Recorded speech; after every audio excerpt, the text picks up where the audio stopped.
Hello and welcome to TidyX episode 118. TidyX is a screencast where we go through and explain how our code works. My name's Ellis Hughes.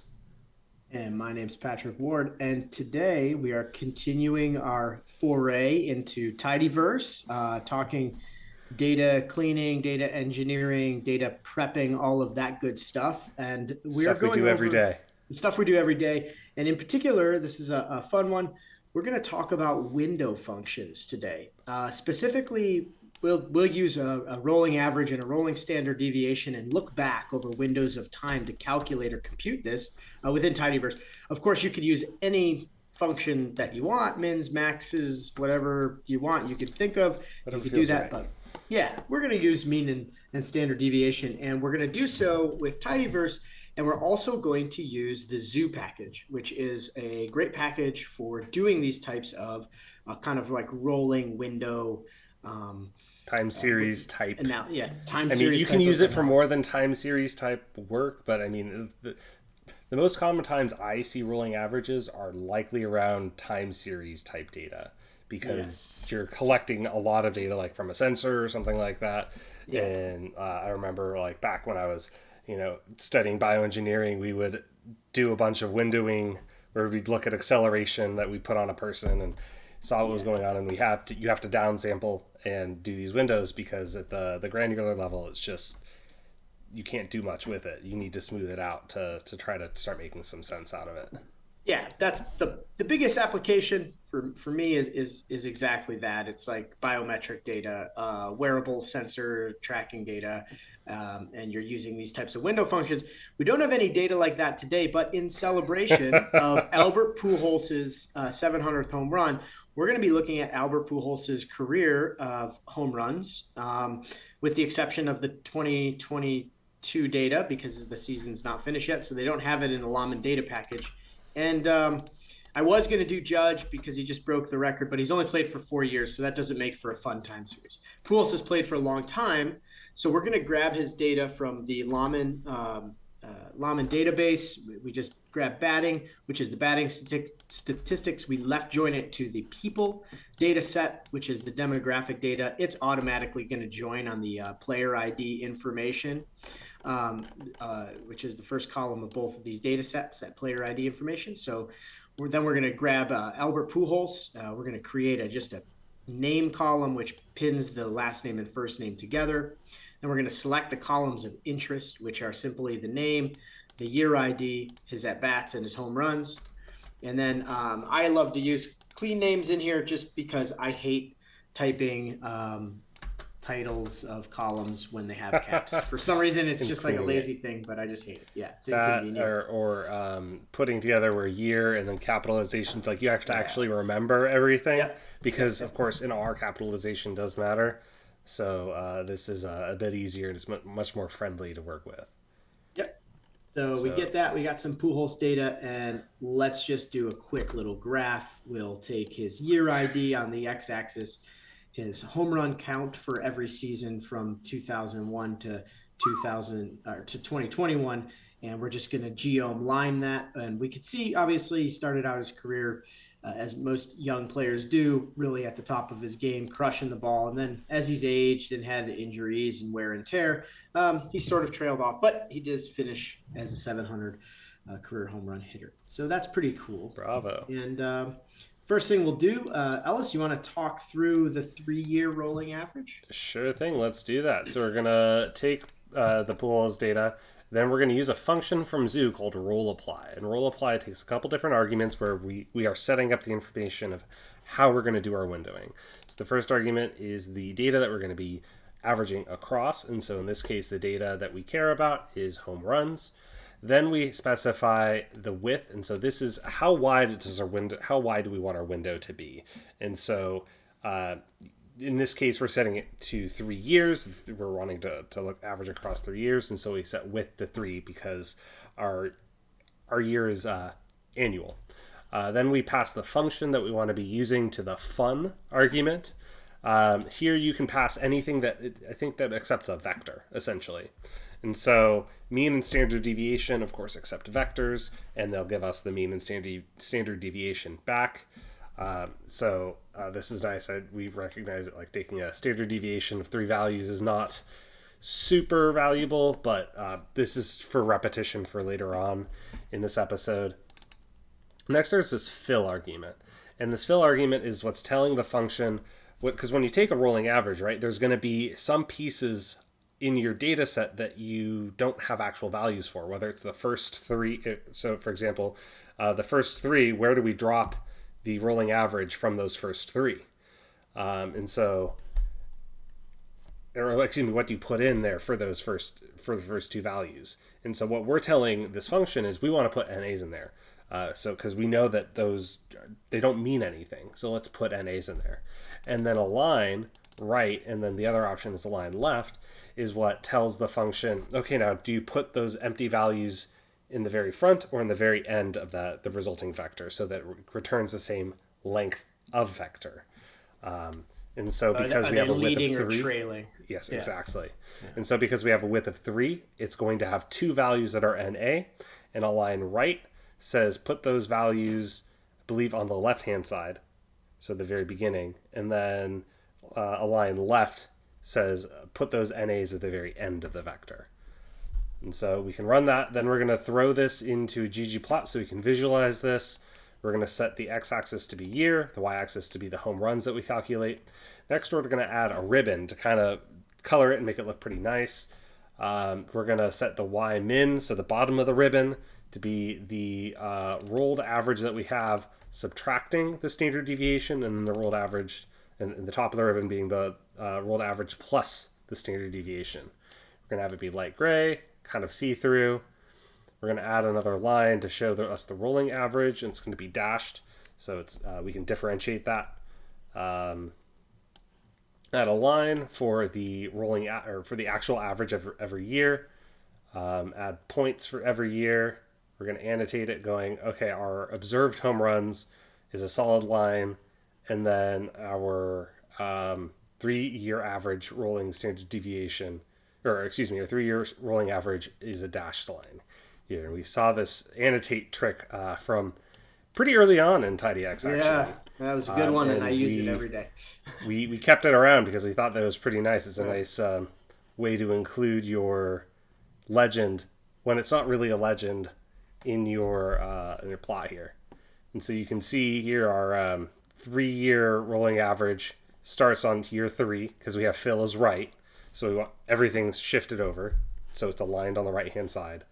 And then we have all the dots going all the way down to 2021. Mm-hmm. And you can see how the standard deviation, because it's 3, so it's variable. You can see how it kind of balloons up and shrinks down as the seasons kind of go, depending on the previous 3 seasons, how variable he's been. Yeah, how different the last 3 years were, obviously, is what drives that. Yeah. There. But there's a few more things that we can... what we wanted to do here was show you the difference between the right and the left alignment. So the only difference between these two here is a line right versus a line left. If you say a line right, you can see when we take the head that NAs get dropped in the first 2. But then if you say a line left, there's NAs dropped in the last 2. So that's just to demo what we talked about earlier. Patrick, do you want to take us through this one? This one's a fun one. Yeah, the next one is one that I sometimes use, which is basically what we want to do is we want to calculate the rolling average and standard deviation from year to date. Basically, with every new observation, we want to know how it changed the mean and the standard deviation using all of the points, all of the information above it. And so to do this, the first thing that I have to do is I set up this little row ID column. And this row ID column just sequences along the year and basically creates a single value. I used seek along year ID. You could use row number here as well. Either one of those is going to give you this little counter. So it's basically a counter. Then when I get to the roll average and the roll standard deviation, it's all the same type of stuff that Ellis just did. The only difference is with the width. I'm actually passing it, instead of a hard-coded number, I'm passing it the observation value that's in that row ID. So when it goes through and it gets to row 5, and it says, what's my width? It says row ID says 5. So look to the previous 5 and calculate the mean or the standard deviation. Similarly, when it gets down to row 15, it does the exact same thing. It says, hey, what's the width? Oh, we need to look at the previous 15 data points, calculate the mean and standard deviation. So what you're going to see is, while the plot that you can observe right now in the little viewer there is very sensitive to the changes that are taking place in that very acute window, what you'll see here is actually the plot of his mean and standard deviation over his entire career. So towards the end there, that's his actual career mean and standard deviation over his entire, whatever that is, 20-year career at that time. So you can see how it starts out really small and tight, and then the standard deviation obviously inflates, because you can see after about 2010, he sort of started, with the exception of that 2015 season, he sort of started to decline in his ability to hit home runs. Right? Womp womp. Womp womp. But that's a little trick to use the row ID there to get the, if you're trying to always add a new observation and update your mean and standard deviation, that's a quick and dirty way to do it. Mm-hmm. Yeah, it's like a cumulative mean and standard deviation. Yeah. So like, it's another way to do like cum sum and cum mean. Cum mean. The only thing is there's no cum SD, which I think is one of the reasons why I did it this way. Yeah, probably a good way to do it. All right, so this is another way that you might want to look at windowing, where you don't actually want it to fill in every single record. What you actually want it to do is every 5 year or every set distance, calculate the whatever function that you want and drop it in left or right aligned. And so here what we're going to do is we're going to say for every 5, or we're going to take a 5-year window, but we're only going to ever do this also every 5 years. And so it will, let's run this. And you can see, did I get ahead? No, you got it. It's a 5x5. Yeah. 5x5 window. Yeah. So you can see here when you print this out that it's now dropped this in at the 5th record, the 10th record, the 15th record, and the 20th record. And so it's just calculated every 5 years, jump down, look back 5 years, plop that in. Jump down 5, plop that in. So it's a nice way that you could do that sort of work here. So let's see what that looks like in a plot. But there's this piece here. Patrick, do you want to take us through this? Yeah, the other thing is, if you notice the data frame that Ellis posted to the council, you can see the NAs. And if we're going to plot this, it's not going to work, right? Because those NAs are going to have no line attached to them, have no geom ribbon attached to them. So we want to fill those. And a convenient way to do that is with this fill function. And this is different than the argument that's inside roll apply. Fill is native to the tidyr package, I believe. It'll get loaded automatically with tidyverse for you. I think it's tidyr. Yeah, tidyr. There it is. And so all it does is it fills in any missing values based on the observation that it sees, and it fills it in whatever direction you specify. So you could say, in this case, we're saying down. So what it's going to do is it's going to look through that column, and it's going to find the first value that it sees in that roll average column, which is 40.2. And it's going to fill all those NAs below it until it reaches a new value. And then if there's NAs below that, it fills with that value, etc. We could do a fill up if we wanted to, where we started at, it basically says, oh, there's some NAs, go down until you find your first value. Oh, it's 40.2, fill everything above it and repeat.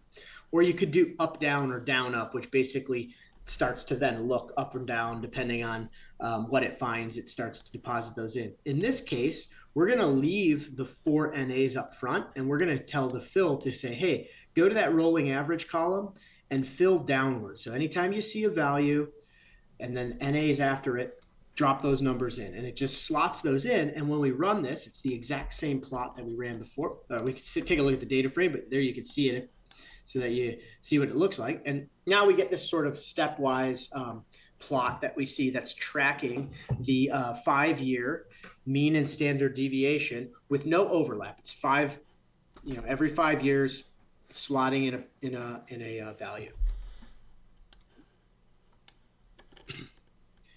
exactly. And yep. Nope, that's it. And then there's that one there if you wanted to just create it into your own data frame, right?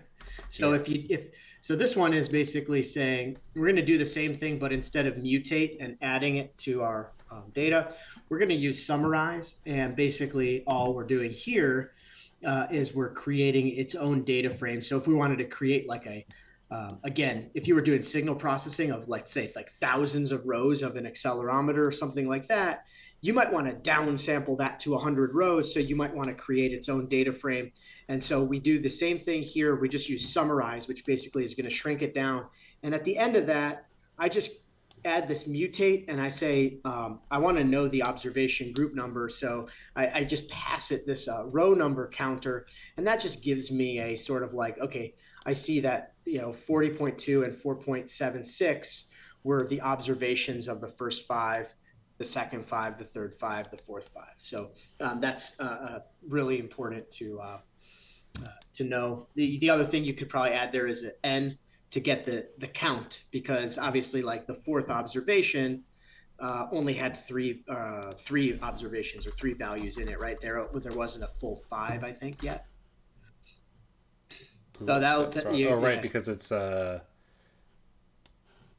you'd have it's to a do summarize. We'd have to do a group by before. You'd have to do a group by before or a group by after that. But either way, that'll give you like the observations per group. The final one this is a cool one, and again, sometimes in signal processing, you're looking at these window groups, but you want to have some overlap. So let's say it's like I want to look at every 5 rows, or every 10 rows, but I want to have an overlap of 5. So that you're not missing anything. You're basically picking up overlapped information. And so the way to do these kind of overlapping rolling averages or rolling standard deviations, same function. This is a super versatile function.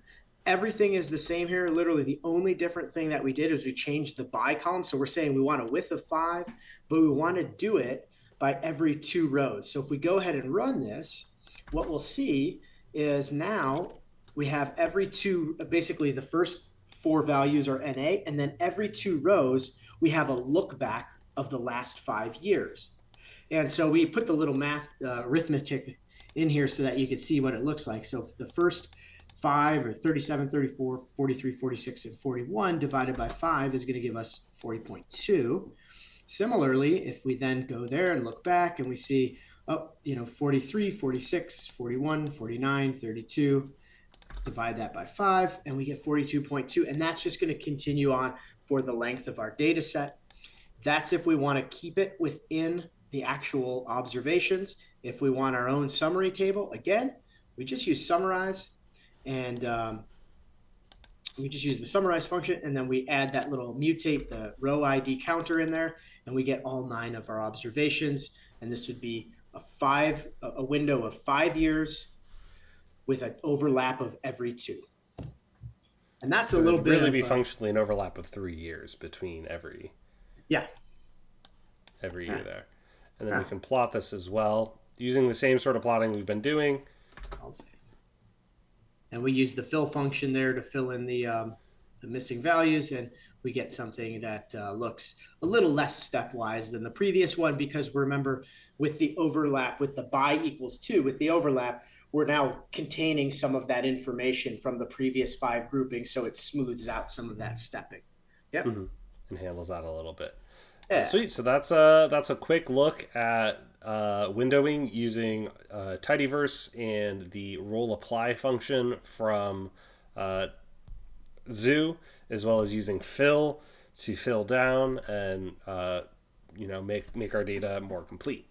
I think that's everything that we have to cover today. Pretty much it. If you have other thoughts or ideas for some data engineering, data cleaning, data prep steps, and things you're working on that you have questions for, we had a question from last week. We weren't able to get to it this week. It was a pretty extensive one. I guess the only thing I always ask if there's a question on like data cleaning and stuff is always like, if you can make like a simple example of what it is, and then also make a simple example of what you want the output to look like.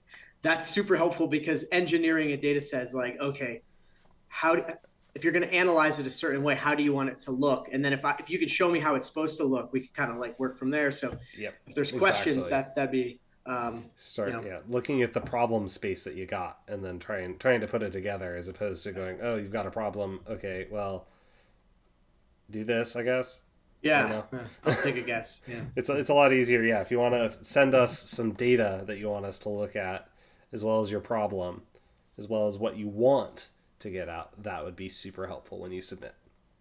Yeah. Big Um, time. so with that, I guess we're gonna call it. Thank you as always. My name is Ellis Hughes. You can find me on Twitter at Ellis_Hughes. And my name is Patrick Ward. You can find me on Twitter at OSP Patrick and at Tidy_explained is the both of us, where the screencast lives on Twitter. You can also hit us up on Gmail, tidy.explain@gmail.com. Of course, the most common way that people hit us up is on YouTube. Like and subscribe, and then drop your comment below. Or if you have some data that you want to show us a small example and what you want the output to look like, even if it's like an Excel or CSV, drop it to the email. Other than that, if you enjoy the show and you feel like it's impacted your work and you want to support us, we do have a Patreon page, and we're always appreciative of anything that anybody is willing to share. Other than that, Yep, that's exactly. episode 118. That is episode 118. Thank you all so much, and keep on exploring your world.